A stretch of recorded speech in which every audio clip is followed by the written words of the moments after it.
Tadi setelah kita membahas tentang SEO dan lain sebagainya lah Mas ya. Kita mulai dari tools dulu deh. Kira-kira untuk teman-teman yang mau belajar ini jadi web developer itu kira-kira tools yang bisa digunakan tuh apa sih Mas? Untuk Oke, awal-awal aja dulu deh. oke, tools yang pertama untuk nulis coding tuh kita perlu Visual Studio Code.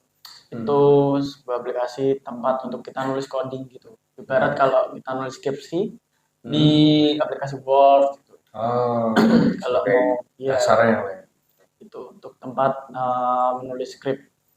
Lalu untuk tools kedua aplikasi SAM namanya tuh SAM.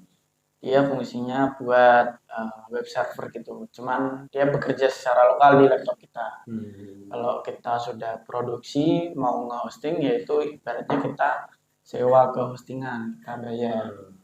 pinjam servernya mereka gitu. Oh, Kalau iya, iya. untuk belajar kita cukup SAM aja. Hmm. Oke, lalu ada Postman. Postman itu Hmm. untuk uh, orang backend, jadi dia tujuannya untuk membuat API. API itu bisa dibilang jembatan antara aplikasi gitu. Jadi saling Oh. bisa bertukar apa? Bertukar data gitu. Hmm.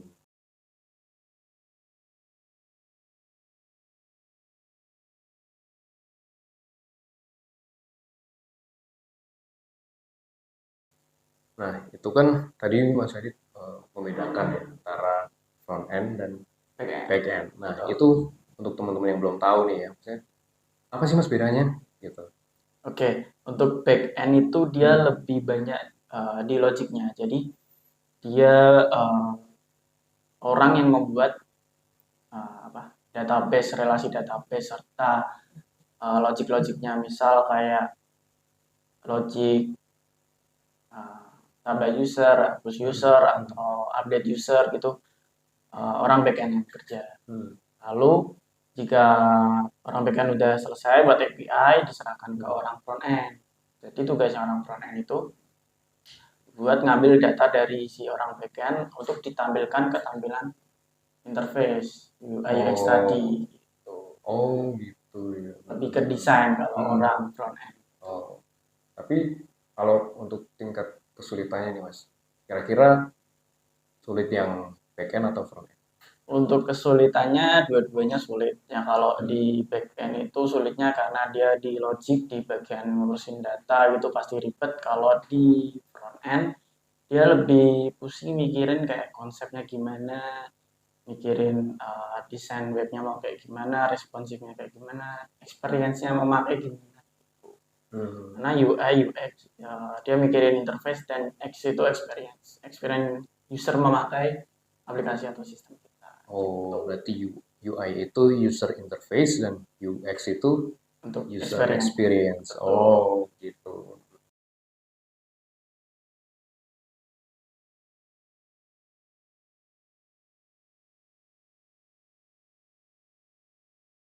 Untuk ini nih, kalau website itu kan dibangun juga harus ada keamanannya, ya kan?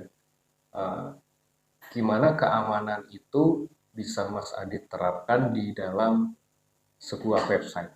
Gitu. Oke.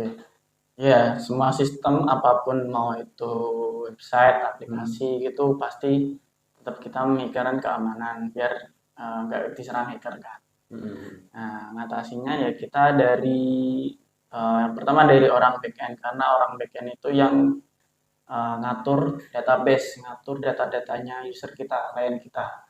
Jadi Hmm. harus dari situ dulu gimana caranya kita ngeprotek data kita agar nggak bocor gitu. Oh. Salah satunya dengan cara uh, ada fitur hash hashing. Jadi kalau misal user masukin password akunnya itu ada Hmm. sebuah logic yang mengatur kata sandi itu tuh dibuat acak gitu, hashing namanya. Dibuat Hmm. acak lalu disimpan di database kita. Itu Oh. sebagai orang developernya juga itu juga nggak tahu passwordnya si klien kita, jadi benar-benar aman. Oh, Dari gitu. pihak pembuatnya juga nggak tahu Oh, baru ngerti aku. gitu. Jadi, Lebih privasi mm, juga. jadi orang satu-satunya yang ngerti itu ya orang yang membuat akun itu. Oh, Betul. tapi kok ini tanya aja Mas ya. Hmm. Eh, kenapa kalau misal kayak gitu, kenapa hacker itu mencari data? Ya, karena data bisa disalahgunakan. Contoh kalau kita bisa tahu akun Instagram orang lain gitu kan, kita bisa ngelakuin hal-hal negatif kayak misal kita nge-DM apa akun korban ke teman-temannya gitu, misal minta TF atau apa kan tetap bisa gitu. Banyak Hmm, hal sih. Apalagi kalau banking gitu kan ya tambah. ya. Ya. Oh. Tapi untuk maintenance-nya sendiri di keamanan website itu seperti apa kira-kira Mas? Untuk gambarannya ini. Oke, untuk maintenance gambarannya ya kita ibarat kayak rumah sendiri lah, lebih sering kita ngecekin bersih-bersih yang sekiranya kotor gitu biar sistem kita atau mungkin rumah kita tuh dipakai ini nyaman gitu Hmm. kurang lebihnya. Tapi tadi Mas Adit bilang kotor gitu ya. Oke, Ini tuh maksudnya kotor itu kotor di dalam sebuah website itu yang seperti gimana? oke.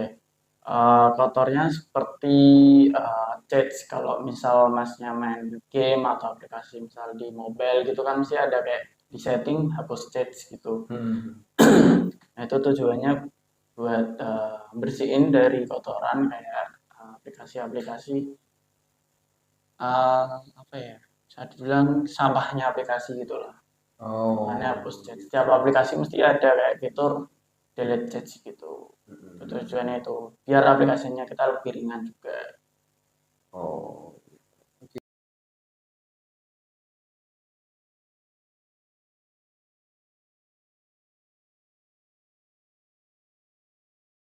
untuk yang teman-teman yang mau belajar ini, kan Mas Adi sudah banyak pengalaman lah ya, kita Oke. katakanlah seperti itu. Untuk kesalahan-kesalahan umumnya deh, itu kira-kira seperti apa dalam belajar untuk membangun sebuah website Oke, dari dulu. pengalamannya Mas Adi? Oke, dulu aku dari belajar yang paling sering ngelakuin kesalahan tuh lebih ke satu. Kalau di coding kan mesti ada yang namanya sintak gitu. Hmm. Dan itu pasti gitu loh. Maksudnya kita nggak bisa custom karena udah emang itu bahasanya seperti itu. Ya, kita sering errornya tuh gara-gara typo gitu. Hmm, ya, Lagi ya, belajar lihat YouTube ganti-ganti layar, ganti-ganti tab kan mesti kita ya fokusnya ya kepecah lah ya. kepecah. Jadi sering typo. Jadi kalau mau ngoding usahain teliti gitu biar gak banyak error. Hmm. Itu sih yang paling sering dialami. Oh, jadi justru kayak kesalahan, sebenarnya kesalahan bisa dibilang kesalahan minor lah ya. Nah, Kesalahan minor yang itu bisa diperbaiki lah ya, bisa bisa. katakanlah seperti itu.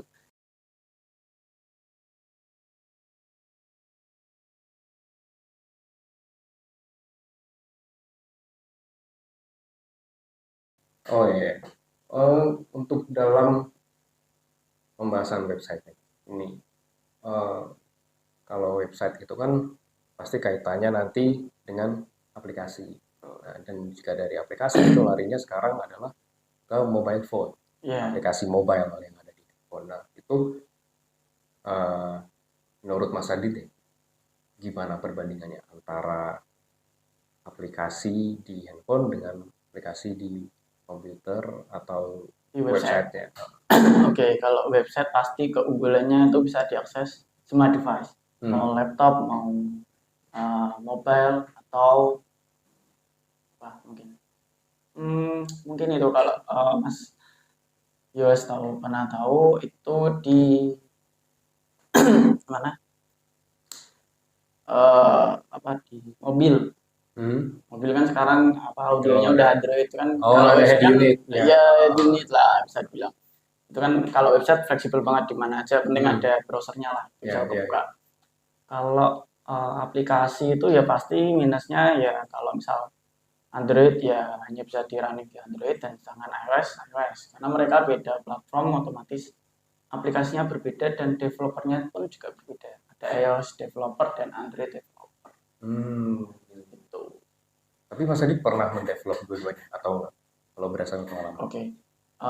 Pengalamanku sih lebih ke website sama ke Android. Karena yang Hmm. bisa dijangkau sama kebanyakan laptop Windows, terutama laptopnya Windows kan ini. Hmm. Kalau di iOS tuh dia harus Mac. Kalau mau membuat aplikasi mobile di iPhone, iPad atau Mac tuh harus buatnya di device-nya Apple, MacBook gitu. Oh, Nggak gitu. bisa di Windows. Hmm. Kalau di Apple itu eh, sulit nggak Mas? Pernah buat nggak? Eh, aku juga pernah punya MacBook dan Hmm. belajar juga di apa buat aplikasi untuk iOS-nya. Bisa dibilang itu lebih ribet karena ya kita harus ikut rules-nya dari Apple juga gitu. Karena dia yang buat HP-nya, yang buat OS-nya, dan kalau mau buat aplikasi ke iPhone harus lewat aplikasinya dia juga. Jadi benar-benar harus apa ya bisa dibilang ya uh, saklek lah Hmm, gitu. gitu. Iya. Jadi kita ya bisa dibilang kurang leluasa juga. Makanya Oh. kenapa Mas kalau pernah lihat aplikasi gitu yang baru muncul mesti di Android dulu, Hmm, hmm, yang hmm. iPhone ntar Ya, ya. menyusul. Nanti Ya karena mulai Apple developnya baru. susah dan nunggu persetujuan juga ACC nggak nih masuk ke App Store-nya kita. Hmm, ya, Emang ya. dari pihak Apple-nya. Jadi Apple juga ini ya, dari mereka pun juga mensortir gitu ya, Betul, punya kualifikasi sendiri lah kayak betul. gitu ya. Kilas balik dulu Mas ya. Oke. Tadi kan Mas Adi juga sudah memulai karir web developernya juga sudah lama gitu kan, dan Mas Adi selama ini menargetkan harga di sekitar 1 juta katakanlah ya. Ya. Itu pernah ada yang nawar nggak Mas? Maksudnya dalam artian, wah jangan 1 juta lah Mas, dan Oke. kenapa? Oke. Terus kan kenapa Mas Adi? Oh ya ada. Ya biasa namanya mahasiswa pasti kan nawar kan. Hmm. Jadi saya nggak apa-apa nawar, cuman ya mungkin saya eh, ngepasin lah sama dengan harganya. Fitur yang diminta sama harganya. Misal kalau dia ada 10 fitur, dia Hmm. mau nego ya mungkin saya kurangi, saya pas-pasin aja gitu. Ya Hmm. sesuai. Hmm. Kalau enggak dari pengurangan dari layanan hosting atau domainnya gitu. Misal hostingnya yang 1 juta ke atas itu setahun. Hmm. Cuman gara-gara klien nego, jadi saya kurangi dikit. Jadi misal 3 bulan, 6 bulan gitu hostingnya. Hmm. Gitu. Terus